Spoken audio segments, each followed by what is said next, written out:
Olá, boa tarde. Você acompanha agora notícias do Brasil e do mundo desta terça-feira, dia 8 de agosto. O ex-ministro da Justiça, Anderson Torres, afirmou hoje em depoimento à CPI dos atos de 8 de janeiro que o planejamento de segurança para aquele dia não indicava qualquer risco de ruptura que foram registrados. Segundo Torres, considerando os planos de monitoramento para aquela manifestação, só se caísse uma bomba, os atos teriam chegado àquele patamar de destruição.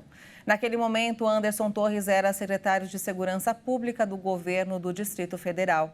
Na sexta-feira, antevéspera dos atos que depredaram as sedes dos três poderes, Torres viajou para fora do país. O ex-ministro disse ainda que, quando viajou para os Estados Unidos, deixou assinado um plano de ações integradas e que, se a Praça dos Três Poderes tivesse sido realmente isolada, os atos do dia 8 de janeiro não teriam acontecido.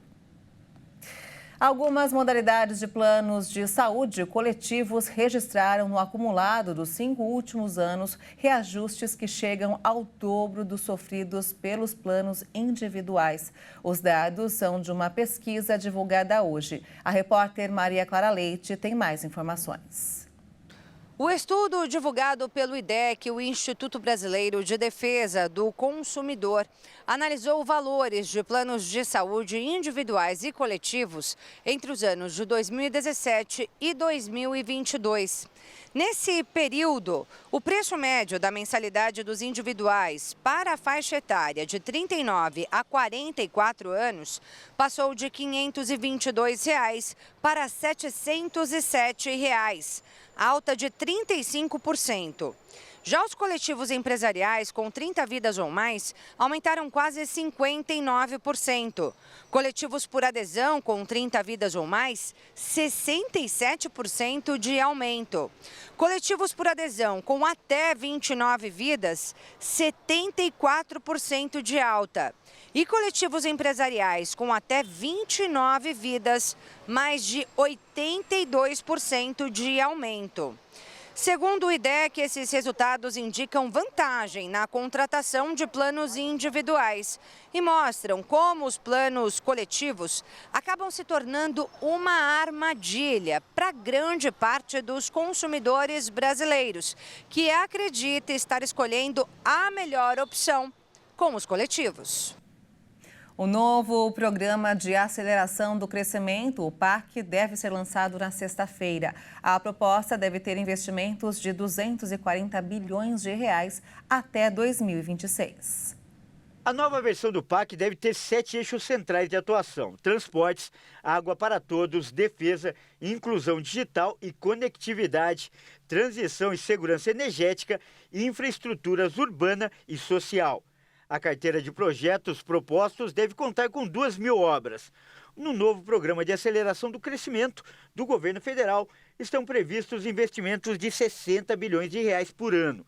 E com isso, até o final de 2026, o total de gastos pelo programa deve ser de 240 bilhões de reais.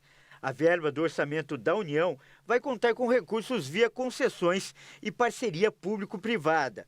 O governo disse que o lançamento do PAC está mantido, mesmo sem a definição do arcabouço fiscal, que está em análise na Câmara.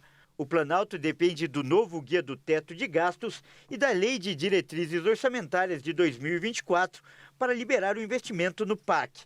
Com isso, o orçamento ainda não deve ser confirmado, nem a data para os projetos saírem do papel. Uma das ideias do governo é a criação de um fundo de financiamento específico para o novo PAC. E também vai poder apostar em um fundo para a produção de hidrogênio verde. A ferramenta deve custear mais parques eólicos e solares e promover a produção do chamado combustível do futuro. O hidrogênio verde é obtido por meio de fontes renováveis de energia. E o combustível é extraído de um processo químico que separa moléculas de oxigênio e hidrogênio da água. A China registrou em julho a queda mais expressiva das exportações desde o início de 2020. Os dados oficiais divulgados nesta terça-feira demonstram problemas na segunda maior economia mundial.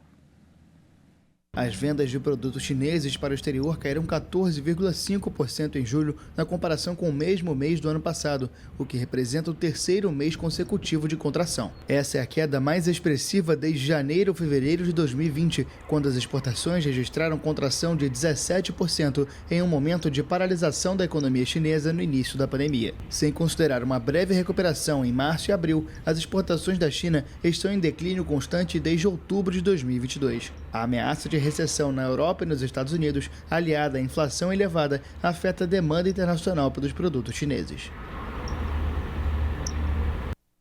Os serviços de emergência ucranianos seguem procurando sobreviventes entre os escombros de um prédio residencial na cidade de Prokhorovsk, que foi atacada pelos russos.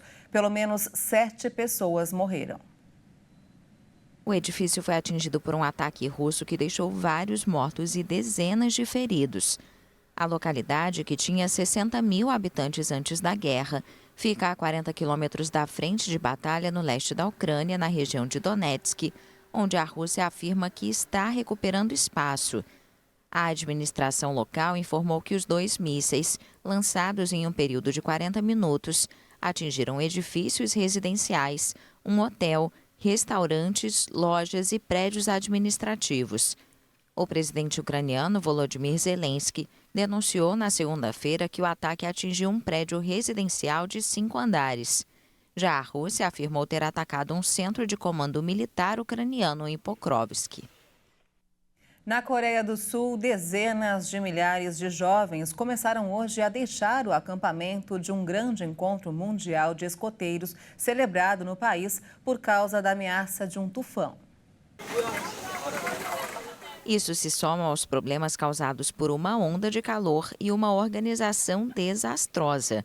A evacuação foi o golpe final para o Jamboree Mundial, celebrado a cada 4 anos. Centenas de jovens ficaram doentes durante uma intensa onda de calor que obrigou a retirada de grupos que chegaram dos Estados Unidos e Reino Unido. A Coreia do Sul mobilizou mais de 100 veículos de polícia e 4 helicópteros para acompanhar os ônibus fora do acampamento. A imprensa sul-coreana descreveu este encontro como uma desgraça nacional e o presidente Yoon Suk-yeol interrompeu suas férias para enfrentar as críticas da opinião pública. O furacão Kanun, que matou pelo menos 2 pessoas no Japão, vai tocar a terra na Coreia do Sul na quinta-feira, perto do local do acampamento. A Organização Mundial do Movimento Escoteiro informou que este tipo de desafio é enfrentado pela primeira vez em mais de 100 anos do encontro, que deveria reunir 43 mil participantes em 2023. E olha só, uma equipe de cientistas americanos afirmou ter conseguido repetir um experimento de fusão nuclear, mas dessa vez com maior produção de energia. No futuro, esse método pode reduzir a dependência de combustíveis fósseis e não oferece risco de catástrofe nuclear. Os cientistas já haviam conseguido essa façanha em dezembro passado, mas desta vez o teste produziu um rendimento maior. A fusão nuclear é considerada uma fonte de energia limpa, abundante e segura, que pode permitir à humanidade reduzir sua dependência do carvão, petróleo, gás natural e outros hidrocarbonetos que estão causando uma crise climática global. Mas ainda há um longo caminho a percorrer antes que seja viável em escala industrial, abastecendo residências e empresas. As usinas nucleares atualmente usam a fissão, a divisão do núcleo de um átomo pesado para produzir energia. Já a fusão nuclear combina 2 átomos de hidrogênio para formar um átomo de hélio mais pesado, liberando uma grande quantidade de energia. Esse processo ocorre dentro das estrelas, incluindo o Sol. Na Terra, as reações de fusão podem ser desencadeadas pelo aquecimento do hidrogênio a temperaturas extremas dentro de dispositivos especializados. Como a fissão, a fusão é livre de carbono durante a operação, não apresenta risco de catástrofe nuclear e produz muito menos lixo radioativo. E essa edição fica por aqui. Você acompanha outras informações logo mais às 5 da tarde com Beatriz do Vale. E eu volto no Jornal das 18h30 ao lado de Juliana Dariva. Até lá!